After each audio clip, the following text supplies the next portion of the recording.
Now, Saturday, June 12th, is the World Day Against Child Labor. The International Labor Organization, ILO, estimates that some 218 million children between the ages of 7 and 17 are engaged in some form of work globally. An estimated 1/5 of all African children are involved in child labor, a proportion more than twice as high as any other region. 9% of Africa's children are in hazardous work, again, highest of all the world's regions. Africa has the largest number of child laborers. An estimated 72.1 million African children are working in child labor, and the majority are involved in hazardous work. The Africa region has also been among those most affected by situations of state fragility and crisis, which in turn heightens the risk of child labor. Worldwide, the agriculture sector accounts for by far the largest share of child labor. Now bringing us to 2020, or of course in 2021 as well, the Child Labor Global Estimates 2020 Trends and the Road Forward report warns that progress to end child labor has stalled for the first time in 20 years, reversing the previous downward trend that saw the number put to work fall by 94 million between 2000 and 2016. And those between 5 and 17 in hazardous work, which is likely to harm their health, safety, or moral well-being, has risen by 6.5 million since 2017 to 79 million. Looking at Nigeria, the continent's largest economy as well as the most populous country, the current number of child workers in Nigeria is estimated to be about 15 million, according to the ILO. This is a staggering 43% of the total population of minors and is the highest recorded rate of child labor in Western Africa. And unfortunately, the coronavirus has worsened the situation for many children across the continent. But some work is being done here. The Excel Africa project is the ILO's accelerated response to the child labor challenge in supply chains in the most widely traded agricultural commodities, including cocoa, coffee, cotton, tea, and gold. Today, we're looking at Africa's child labor dynamics. I'm Tolulope Adeleru Balogun. This is Business Edge.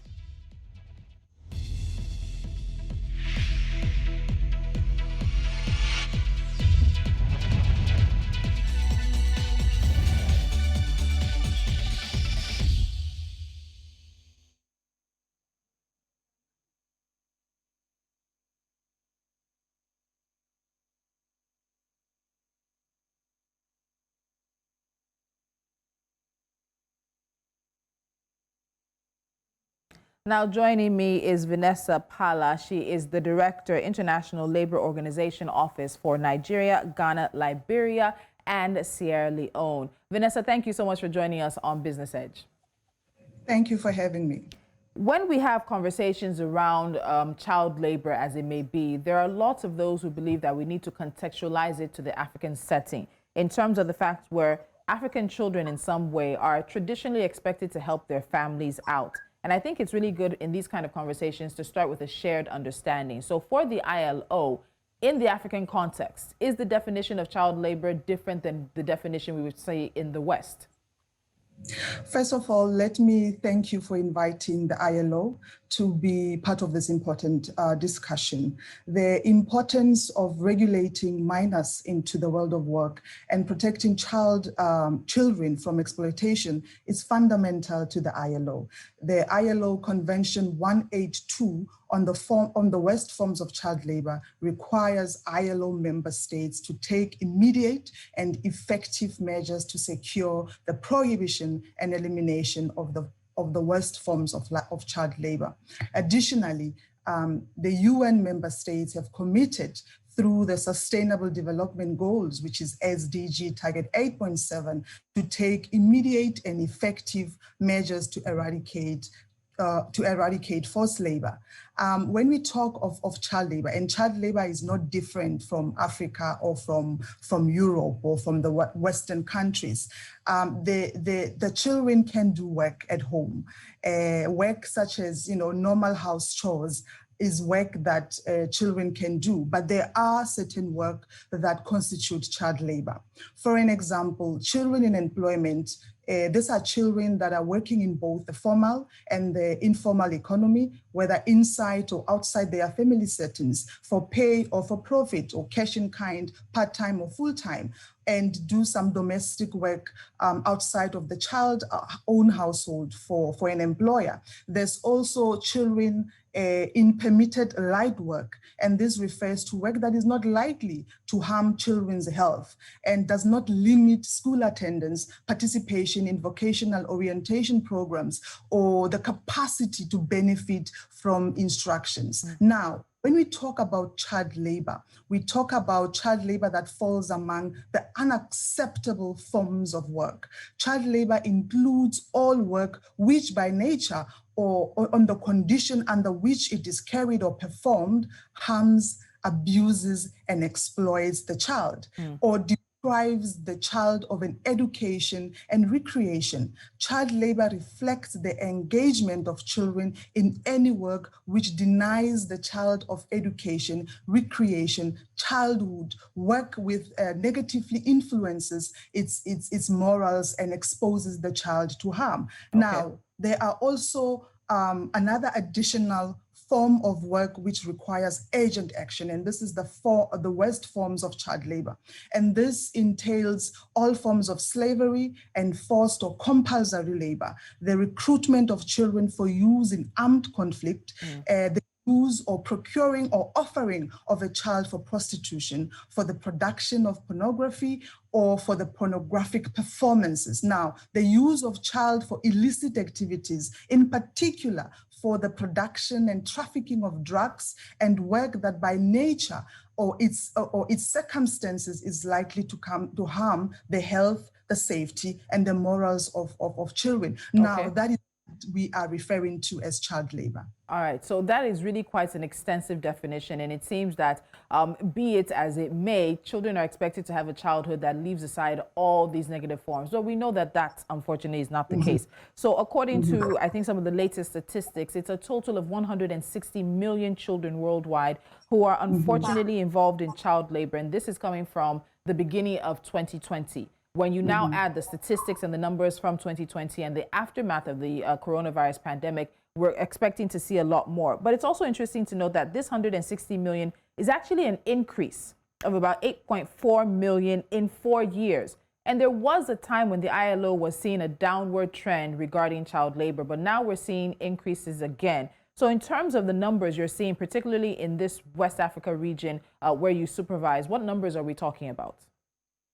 Well, just to also contextualize the report was published yesterday. This is a global estimate report on child labor that the ILO produced in collaboration with UNICEF, and the report, it uses data that is collected from 106 national household surveys, and the data used for Africa came from 32 statistically represented national household surveys, of which 13 of them were from West Africa. Yes, indeed, the report indicates that child labor has risen to 160 million worldwide. 33 million of that is girls and 97 million are boys. Now, to contextualize those figures for Africa, it means that of that number, 92 million are African children, and there are now more children in child labor in Africa than in the rest of the world. And of the 92 million children in child labor, 41 of those children were in hazardous work that directly endangers their health, their safety, and their moral development. And yes, you're correct, the pandemic, the COVID-19 pandemic has also created even an extra burden on child labor. Of course, the data does not really go into the impact of COVID-19 on child labor. There will still be required to do a further analysis on that to understand the deeper extent of that impact on child labor. But you are correct, the numbers are not improving. From 2016, we're seeing a downward spiral, and I think it's important that we accelerate our efforts. We work collaboratively with governments, with social partners, with donor agencies to really improve our efforts in addressing child labor, particularly in Africa.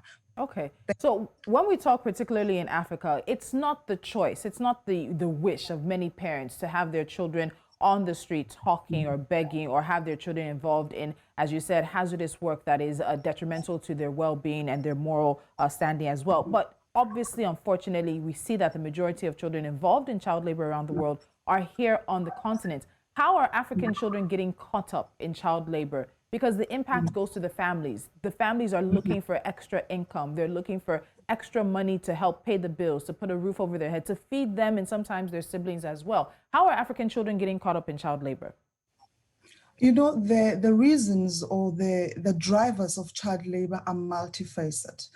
There is no one single cause that we can pinpoint and identify as the cause for child labor. Indeed, issues, for example, when you look at our continent, issues around underemployment, unemployment, poor social protection mechanism that promotes the vulnerability of child labor, access to education, inequality, the fact that a lot of our states are fragile states, are in conflict. Those factors exacerbate child labor. The National Agency for the Prohibition of Trafficking in Persons, the 2017 report, identified, as you rightly said, 462 children or child labor victims. Some of them were forced, including 261 children in domestic situations.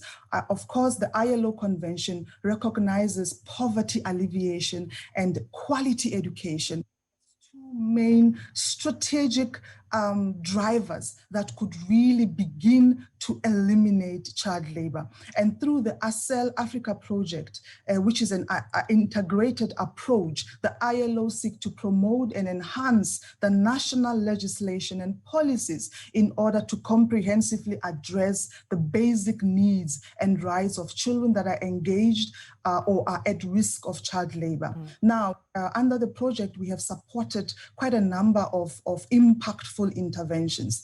The project has supported the development and the validation of the National Child Labor Policy and the National Action Plan to implement the policy. And the policy really begins to provide a very comprehensive framework which creates an enabling environment to start implementing specific interventions to address child labor. Allow me to share some of the examples. For example, 1,440 boys and girls in vulnerable communities in Niger State and Ondo State are being targeted to access relevant quality educations and skills training, including empowerment to start their own businesses. Okay, Vanessa, I want us to pause on this conversation because we now have to bring in a business element to it. There is a business element to how child labor is on the rise across the world. There is a link between child labor and global supply chain. Some of the clothes you wear, some of the gadgets that you buy, some of the food that you eat, and some of your favorite products on supermarket shelves have been linked to child labor. How is the ILO addressing that? We'll get into that right after this. This is Business Edge, Africa's child labor dynamics ahead of the International Day to Fight Child Labor. Stay with us.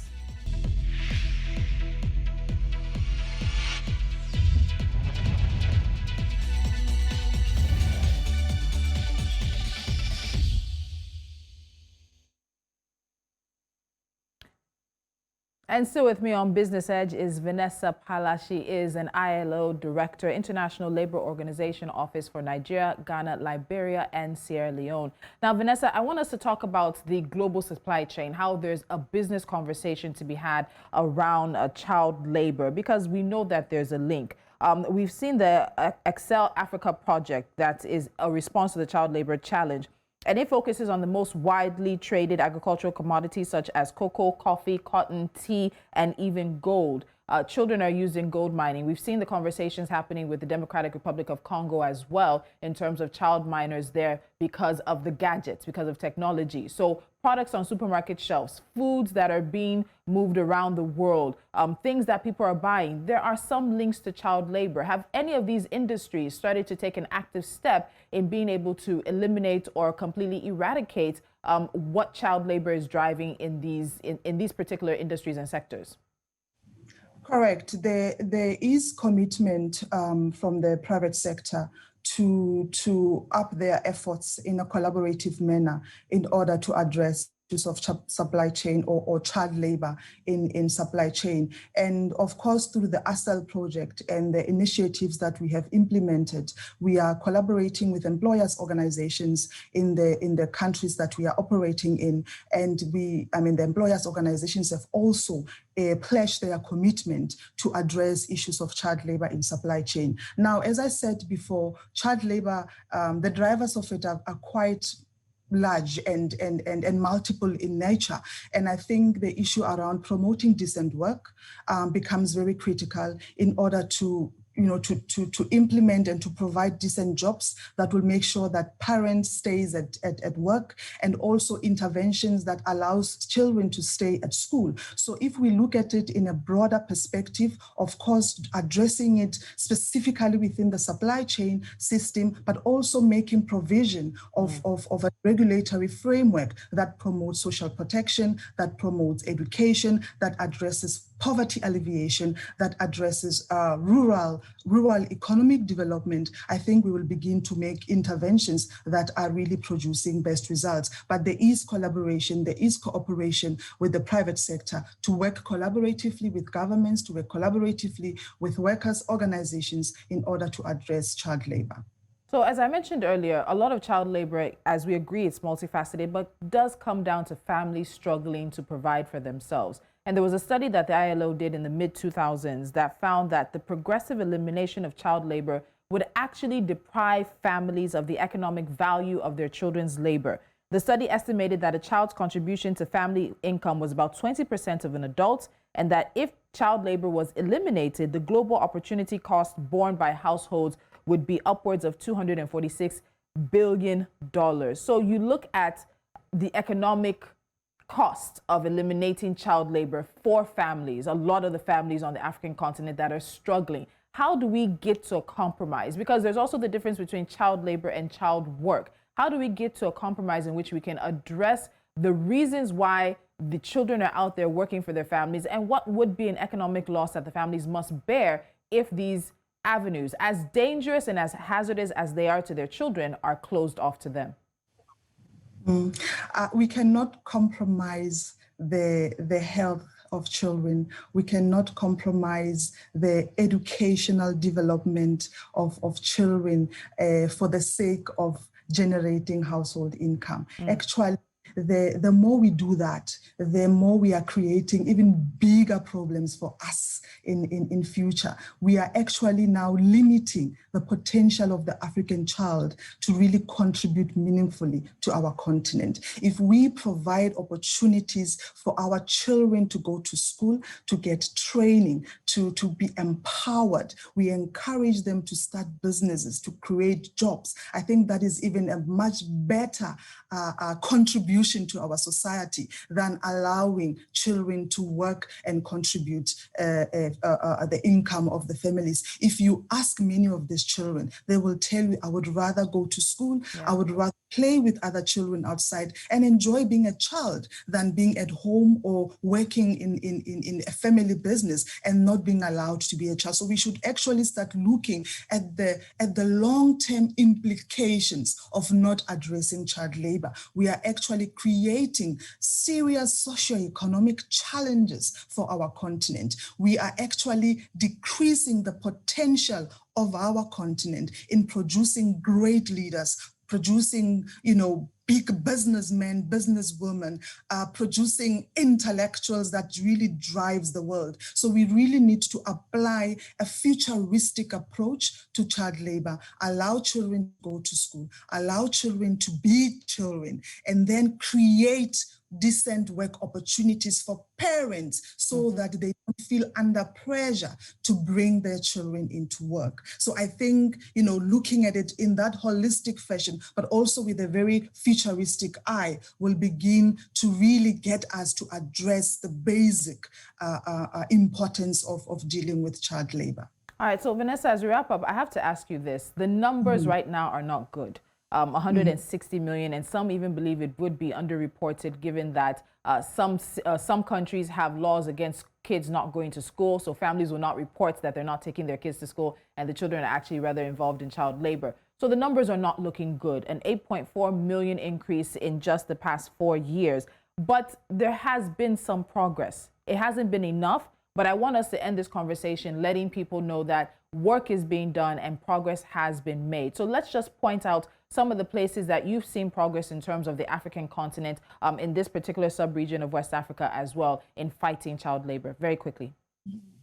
I think in terms of the progress that has been made, I think we see it also at the political level through the Alliance 8.4 network. We have countries in Africa that have actually come forward to become pathfinders, such as Nigeria, and they are really putting themselves out there to say, let us be in the forefront of fighting child labor. Let us apply and explore innovative and creative ways to fight child labor. Unfortunately, in Africa as a whole, the situation is not improving, but there are improvements outside of the continent.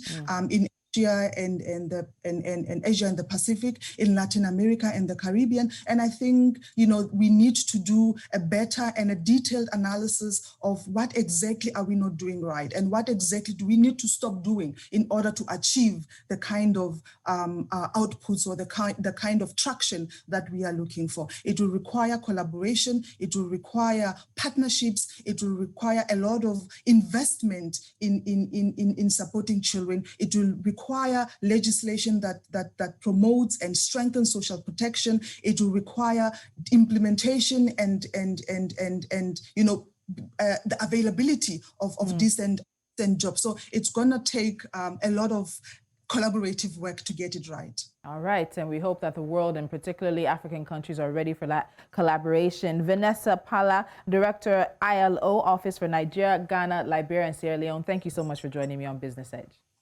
Thank you. All right.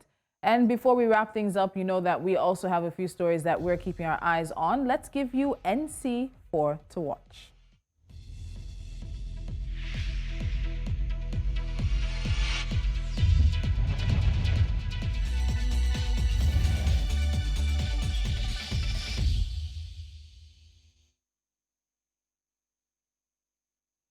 And we start off with a look at ECOWAS. Now, the ECOWAS Parliament is moving closer towards achieving a single currency for the sub-region as it adopted the draft resolution of the Macroeconomic Convergence and Stability Pact. The pact, which has been adopted at the closing of the first ordinary session in Abuja, is a critical prelude to achieving the criteria for member states' adoption of the single currency called the ECO.